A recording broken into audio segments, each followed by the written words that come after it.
as Peter Doocy can report firsthand. Then Biden White House at that time was a house of cards built on lies and smears. He's the only one I recall calling it out regularly. Take a look. President Biden is the oldest president in U.S. history.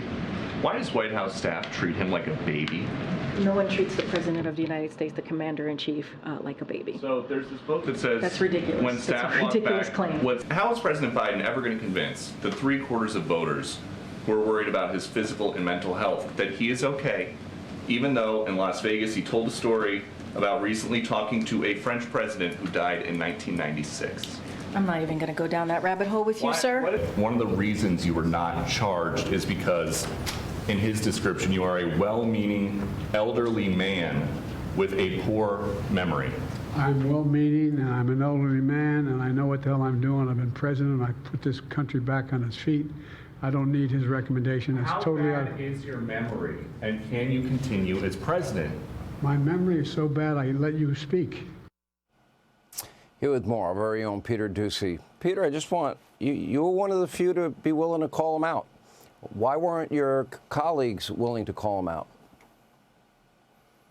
I tried, Sean, and I don't know. It would seem like there was a fear in the room that asking a hard question about the president's acuity, about his mental fitness, could mean a loss of access. But based on everything that we have learned now, nobody had access. It was the president and a handful of aides that were with him for 50 years up in the residence with the first lady and the first son, and that was it. And my experience with the first couple years of President Biden was that he really liked to mix it up. He wanted the hard questions, but he was then bubble wrapped and he was completely isolated, which obviously did not serve him very well. What I would say about those clips, though, is it's with journalism and reporting, it's always better to be right than first. But as it turns out, we, by covering this, and you and I talked about it on the show all the time for years, we were right and first. And it just took everybody else a couple years to get there, to join us there. But I was with Joe Biden on his first day of his campaign. I was there on the last day of the campaign. And I have heard some stories about how the way that some people in town remember it, nobody was putting questions directly to the Biden White House about any of this. And that's not what I remember. Yeah, that's a good point. How bad did you think it was at the time?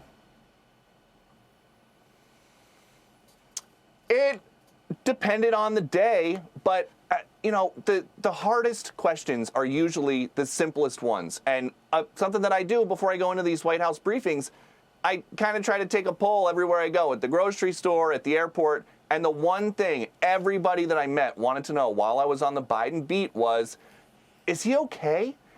I saw this clip. They're saying it's a cheap fake. What is going on with this guy? And, you bring it in, you bring it to the press briefing room, which was usually the only opportunity to get anything on or off the record from this very, very walled off White House. And you would just ask, like, hey, why is he saying that he just talked to a dead guy? Or who is going to answer the phone after 8 p.m. When he apparently is no longer as sharp as he is in the middle of the day? And you heard one of the answers from Karine Jean-Pierre there. She said it was a rabbit hole to suggest that the things that we could see with our eyes and hear with our ears were actually a problem. It's unclear now if that was based on her experience or if that is what she was being told to say. But it's you can see for yourself how bad it was. I'll say that. Peter, all credit to you. You were the only one, really, that went after it hard and told the truth. And you know what? Nothing but respect for doing your job. Thank you. Hey, Sean Hannity here. Hey, click here to subscribe to Fox News YouTube page and catch our hottest interviews and most compelling analysis. You will not get it anywhere else.